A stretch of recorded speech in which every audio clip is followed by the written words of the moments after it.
जय श्री कृष्ण। राधे राधे। आज मैं लेकर आया हूँ श्रावण मास के कृष्ण पक्ष में आने वाली पुरुषोत्तमी परमा एकादशी व्रत कथा।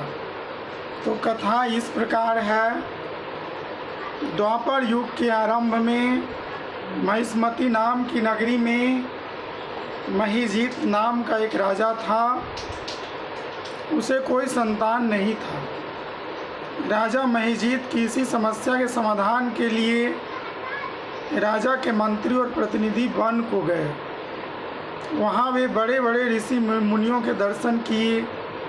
इसी क्रम में वे एक महान तपस्वी, सनातन धर्म के गूढ़ रहस्यों को जानने वाले लोमस मुनि के दर्शन किए।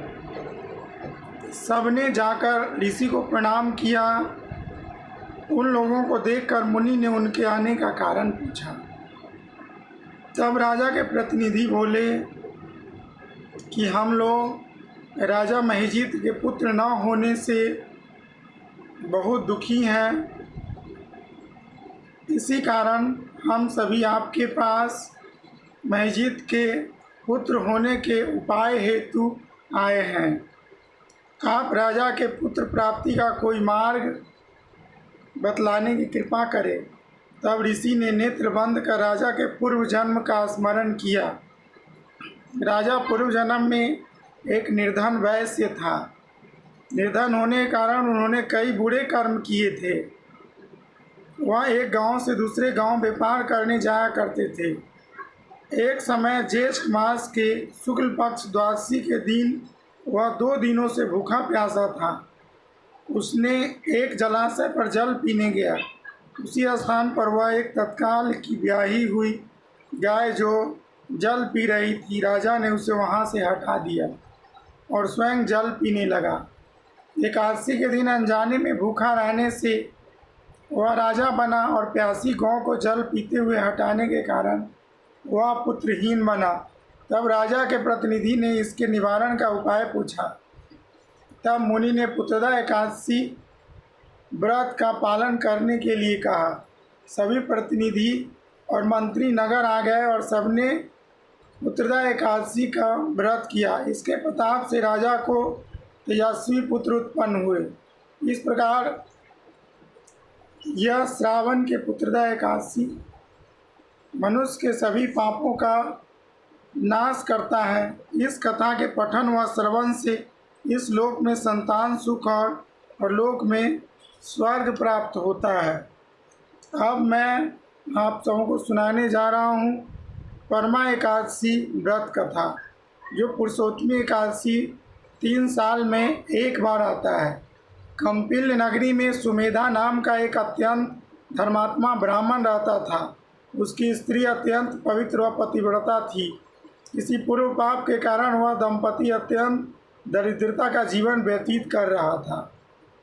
ब्राह्मण को भिक्षा मांगने पर ही भिक्षा नहीं मिलती थी। उस ब्राह्मण की पत्नी वस्त्रों से रहित होते हुए भी अपने पति की सेवा करती थी तथा अतिथि को अन्न देकर स्वयं भूखी रह जाती थी। वह पति से भी किसी वस्तु की मांग नहीं करती थी। दोनों पति पत्नी निर्धनता का जीवन व्यतीत कर रहे थे। एक दिन ब्राह्मण अपने स्त्री से बोला, हे प्रिय, जब मैं धनवानों से धन की याचना करता हूँ तो वे मुझे मना कर देते हैं। गृहस्थी धन के बिना नहीं चलती, इसलिए यदि तुम्हारी सहमति हो तो मैं प्रदेश जाकर कुछ काम करूं, क्योंकि विद्वानों ने कर्म की प्रशंसा की है। ब्राह्मण की पत्नी ने विनीत भाव से कहा, हे स्वामी, मैं आपकी दासी हूँ। पति अच्छा या बुरा जो भी कहे, पत्नी को वही करना चाहिए। मनुष्य को पूर्व जन्म में किए गए कर्मों का फल मिलता है। सुमेरु पर्वत पर रहते हुए भी मनुष्य को बिना भाग्य के स्वर्ग नहीं मिलता। पूर्व जन्म में जो मनुष्य विद्या और भूमि दान करते हैं उन्हें अगले जन्म में विद्या और भूमि प्राप्त होती है। ईश्वर ने जो कुछ भाग्य में लिखा है उसे टाला नहीं जा सकता। यदि कोई मनुष्य दान नहीं करता है तो प्रभु उसे केवल अन्न ही देते हैं। इसलिए आपको इसी स्थान पर रहना चाहिए, क्योंकि मैं आपका बिछोह नहीं सह सकती। पति बिना स्त्री की माता पिता भाई ससुर तथा संबंधी आदि सभी निंदा करते हैं। इसलिए हे स्वामी, कृपा कर आप कहीं न जाए। जो भाग्य में होगा वह यहीं पर प्राप्त हो जाएगा। स्त्री की सलाह मानकर वह ब्राह्मण प्रदेश नहीं गया। इसी प्रकार समय बीतता रहा। एक बार कौंडिन्य ऋषि वहाँ आए। ऋषि को देखकर ब्राह्मण सुमेधा और उसकी स्त्री ने उन्हें प्रणाम किया और बोले, आज हम धन्य हुए आपके दर्शन से। आज हमारा जीवन सफल हुआ। ऋषि को उन्होंने आसन तथा भोजन दिया। भोजन देने के बाद पवित्रता ब्राह्मणी ने कहा, हे ऋषिवर, कृपा आप मुझे दरिद्रता का नाश करने का विधि बताइए। मैंने अपने पति को प्रदेश में जाकर धन कमाने से रोका है। मेरे भाग्य से आप आ गए हैं। मुझे पूर्ण विश्वास है कि अब मेरी दरिद्रता शीघ्र ही नष्ट हो जाएगी। अतः आप हमारी दरिद्रता नष्ट करने के उपाय बताइए। ब्राह्मणी की बात सुनकर कौंडिन्य मुनि ऋषि बोले, हे ब्राह्मणी, अधिक मास के कृष्ण पक्ष की परमा एकादशी के व्रत से सभी पाप, दुख और दरिद्रता नष्ट हो जाते हैं। जो मनुष्य इस व्रत को करता है वह धनवान हो जाता है। यह एकादशी धन वैभव देती है। यह सभी पापों का नाश कर उत्तम गति प्रदान करने वाली होती है। धनपति कुबेर ने इसी एकादशी व्रत का पालन किया था, जिससे प्रसन्न होकर भगवान भोलेनाथ ने उन्हें धनाध्यक्ष का पद प्रदान किया था। इसी व्रत के प्रभाव से सत्यवादी राजा हरिश्चंद्र को पुत्र, स्त्री व राज्य की प्राप्ति हुई थी। ऋषि के प्रेरणा से ब्राह्मणी ने इस परमा एकादशी व्रत का पालन किया। व्रत पूर्ण होने पर ब्राह्मणी की स्त्री ने एक राजकुमार को अपने आते देखा। राजकुमार ने ब्रह्मा जी की प्रेरणा से उन्हें रहने के लिए एक उत्तम घर दिया, साथ ही साथ आजीविका के लिए गांव दिया। इस प्रकार ब्राह्मण और उसके स्त्री की गरीबी दूर हो गई। इस प्रकार वह ब्राह्मण और उनकी पत्नी पृथ्वी पर कई वर्षों तक सुख भोगे। उसके बाद जीवन के अंत में वे दोनों श्री विष्णु भगवान के उत्तम लोक को गए।